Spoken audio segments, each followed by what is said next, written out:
All right, so welcome everyone. Good afternoon or good morning to every one of you, and thank you for joining us on a Saturday, right, for the admissions workshop. So what I'm going to go through with you today very much centers around how do you stand out from the rest of the applicants, right? Just for those who are thinking about putting in an application to the NUS MBA program.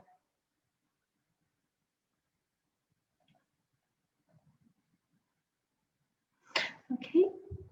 So what you can see now would be some of the topics I would be covering this afternoon, right? Some tips and to go through what we are essentially looking for in an applicant. All right.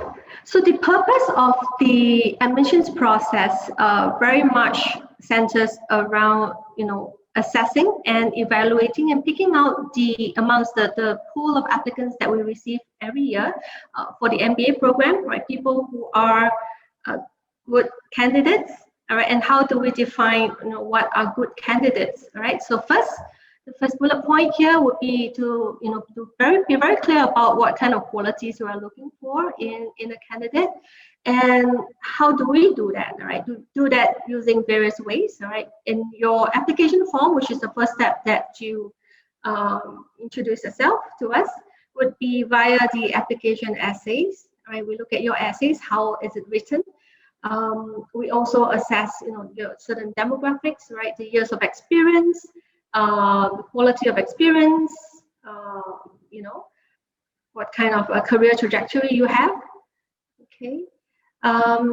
We also look at your academic background, right? Your undergraduate performance. We also employ certain kinds of assessment tools, for example, GMAT or English proficiency tests like IELTS or TOEFL. We also look at your CV. Okay, sorry. Right, we also do request for 2 professional references to share with us what they think of you from a professional point of view.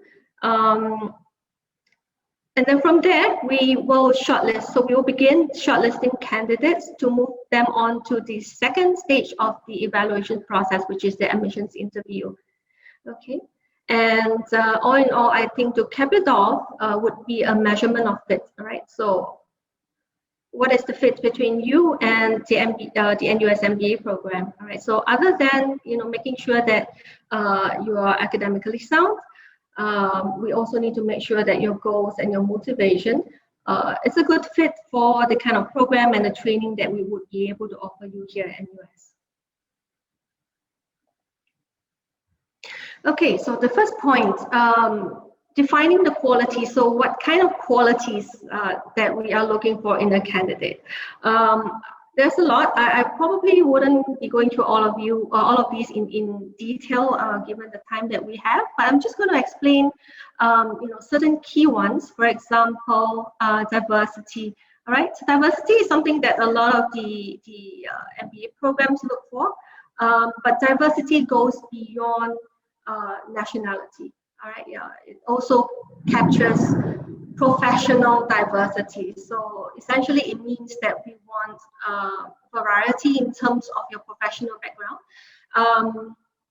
So not a whole class of engineers or a whole class of accountants, but we want good representation from every job function or every industry on top of your nationality or where do you come from. Behind those nationalities, that could be people who lived abroad, worked abroad, or studied abroad, throughout their experience. So these are qualities that we value. The purpose of it all is, all of these qualities add richness. It adds, it adds to the perspective that you will be able to bring to the classroom.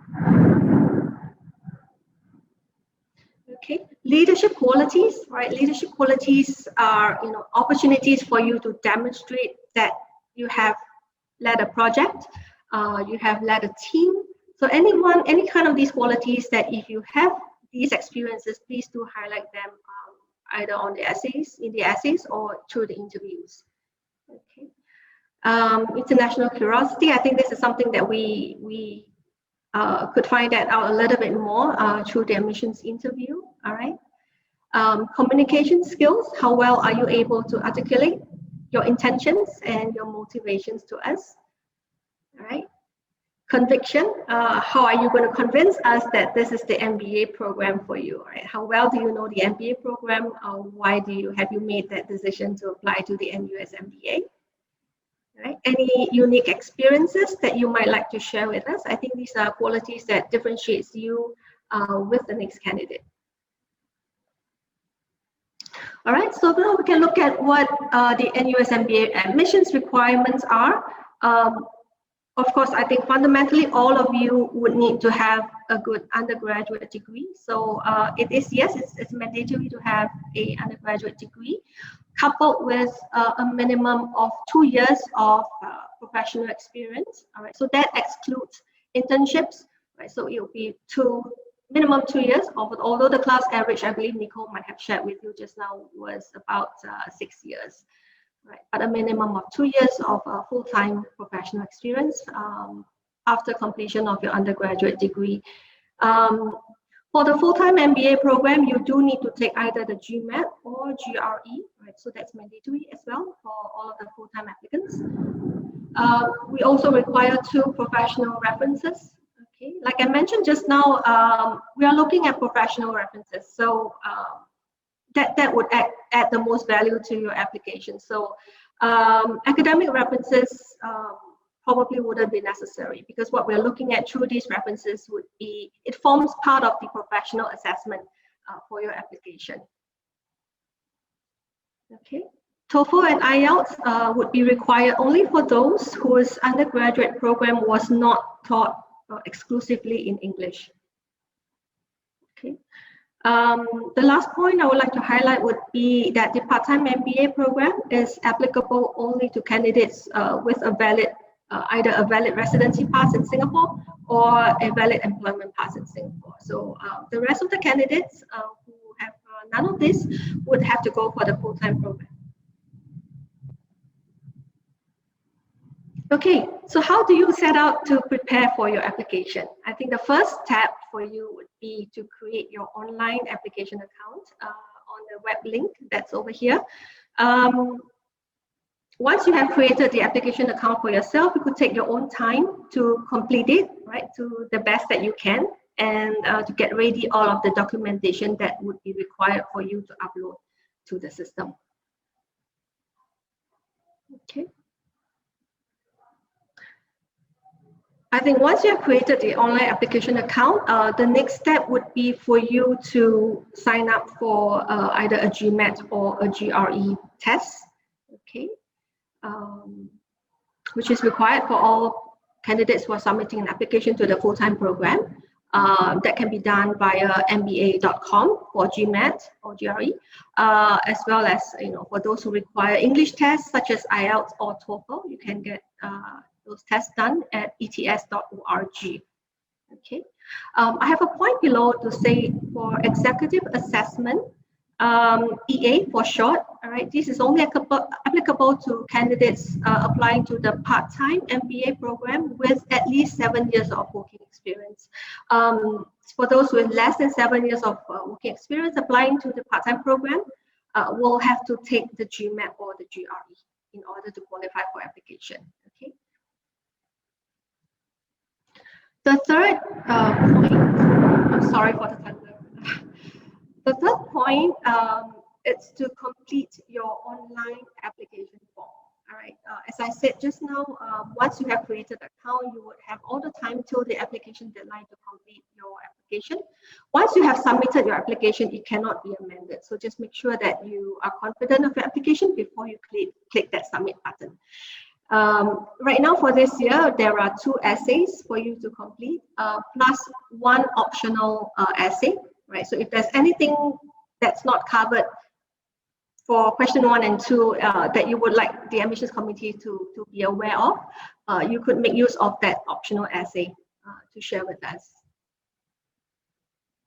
The fourth point would be then to upload all of the required documents onto the system. All right. So required documents, meaning that it includes your undergraduate transcripts, your undergraduate degree scroll, your test scores, right? GRE, GMAT, or your IELTS, TOEFL test scores, your passport copy, right?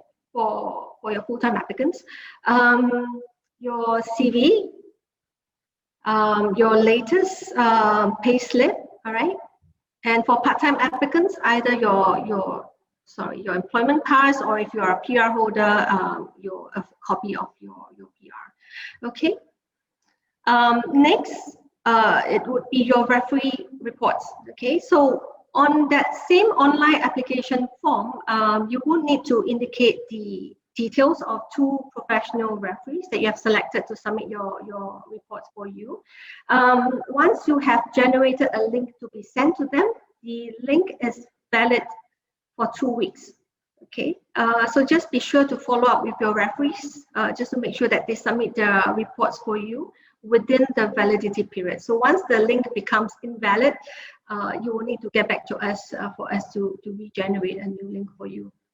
Okay, just so you know, your referee reports need to be submitted, right, before your application is considered complete.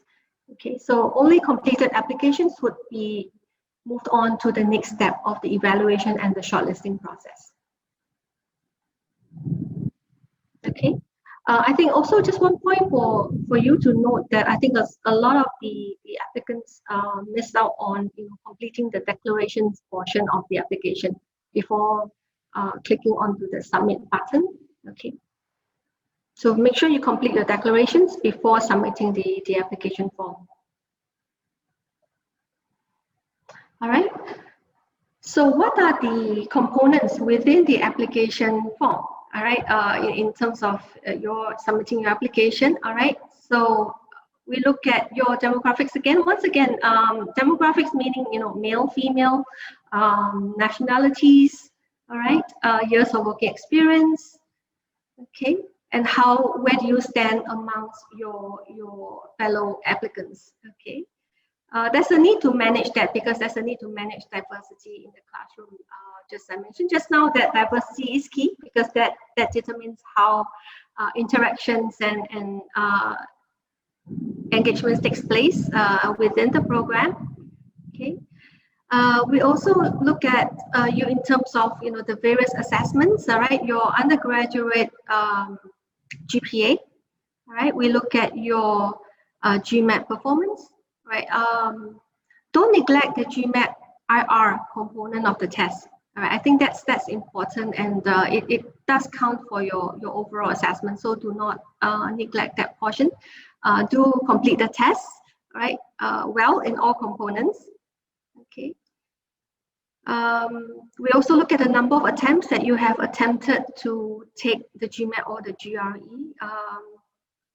Although we look at the latest score, or we look at the best score, but we also look at the number of times that you have taken the test. So what we would like to do, we like to see is that you are improving with every test that you take. So we would like to see an uphill graph rather than a graph that goes up and down, because it just shows that you're hoping for the best, right? But you do not make enough effort to improve with each test. Okay. All right. So and then we look at your academic background. All right. So this forms part of your academic assessment. We look at your undergraduate degree, the competitiveness of the university that you have attended, right? The courses that you have taken, again, your GPA, any awards that you have received, how long do you take to complete your degree, as well as your international exposure. So candidates or applicants who have that opportunity, who have attended an overseas exchange, that's a plus point. All right. In terms of your essays, we look at your written communication skills. So how well is it written? Are you able to express your ideas properly and clearly? All right. Are you able to follow the instructions and answer to the questions and not go beyond out of point? how well you are able to engage the reader. Just so you know, I think we read hundreds or more than 1,000 applications or more each year. So how well are you able to engage us and to stand out amongst the other applicants? I think that's also important. It's also important to be authentic and genuine. Okay. All right, you do also need to submit your CV, right? Again, I think we don't need CVs to look really fancy or overly long, but we would like, if you could condense it, just one page would do, okay, with key bullet points of what your achievements are, all right, your background, your experience, skill sets, qualifications, all within one page. All right. Just a note to highlight, certain achievements, leadership opportunities, your career trajectory would be great. Okay. And references are important because they provide a third-party opinion of you, okay, in a professional setting. Okay. Choices of referees, I get that question a lot. So it's in terms of selecting who to submit the referee report for you, usually the best people to do that would be people that you work with on a daily basis. Okay, it could be a co-worker, it could be your direct manager. Those candidates are the best, right? So it's the position or where he sits in the company, it doesn't really matter. It could be a really senior person in the company, but if you meet him 2-3 times a year, he will not be able to provide certain details that we require in the referee reports. Okay. All right. The process. Okay, so the admissions process is fairly straightforward. Upon the time that you submit your application, if it is complete, all right, if it's complete, the shortlisting process takes about 2 weeks, and you should hear from us whether or not you have been selected for an admissions interview. Again, depending on when you have selected that interview date, we will send you a list of dates, and you could, just put in your name on the date that you are available. So depending on when that interview happens, okay, it takes another 2 weeks from the interview date to get to a final decision for you. All right. So all in all, it takes about perhaps slightly more than a month from the time that you submit your application to the final decision. Okay, and once you get the final decision, if you have received an offer from us, again, you probably would have been given probably about another 2 weeks to accept the offer, right, and to make that acceptance deposit before the deadline.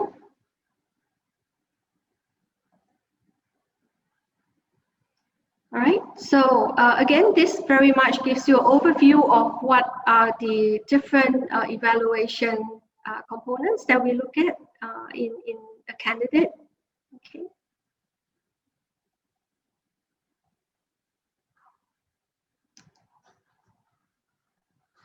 All right. Okay, so a good application, all right, these are just some of the points that you can probably share more with you in the live chat later on if you have specific questions on some of these. But I think I covered quite a bit of this just now. All right, again, your CV. So this is probably something that is, is easy to read, right? On the left, this is a good sample, easy to read. Everything is in point form, available at a glance, okay? So again, I think you need to focus more on, sharing with us your achievements. Right? It's not purely a job description. So highlight certain challenges you faced and achievements that you have done. Okay. All right. Again, interview is important because it gives both parties, which is you as the applicant as well as the interviewer or the school, to be able to get to know each other better. Okay, and it's also a good chance for you to clarify things that you might not be able to learn about the program from the website. It's also for us to clarify certain gray areas that we have not been able to address in the essays or through your CVs. Okay, just take the time to share with us, more about yourself, your personal stories, and it's also a chance for us to clarify your motivations and aspirations, right? Okay.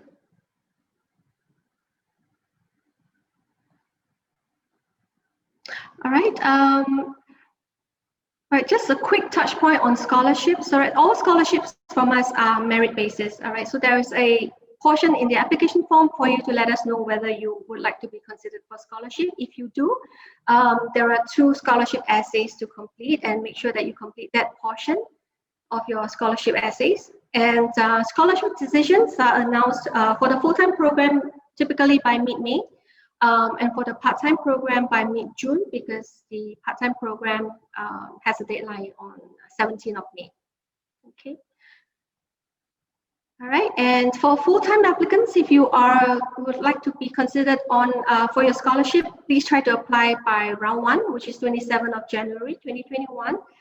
We are on a rolling basis, so it's a first advantage, right? You probably it's less competitive in the earlier parts of the admission cycle. Okay. All right, here's some of the list of scholarships that we have for the MBA program, but you can find this on the website as well. Averagely, about 20% of the class has received some form of scholarship support, and it averages at about 10 to 15% of the tuition. Okay, just to recap, round 1 application deadline ends 27 January 2021. That's also the scholarship qualifying round. Round 2 for the full-time program ends 31st of March. And for part-time program, there's only one deadline, which is 17th of May. Okay. All right, I think we are a little bit short on time. So let's take the Q&As on to the live chat session that comes immediately after this. And for those of us who's joining the live chat session, please feel free to scan the QR code here. All right. So thank you very much again for your time. Feel free to reach out to us, all right, anytime that you have questions. Thank you.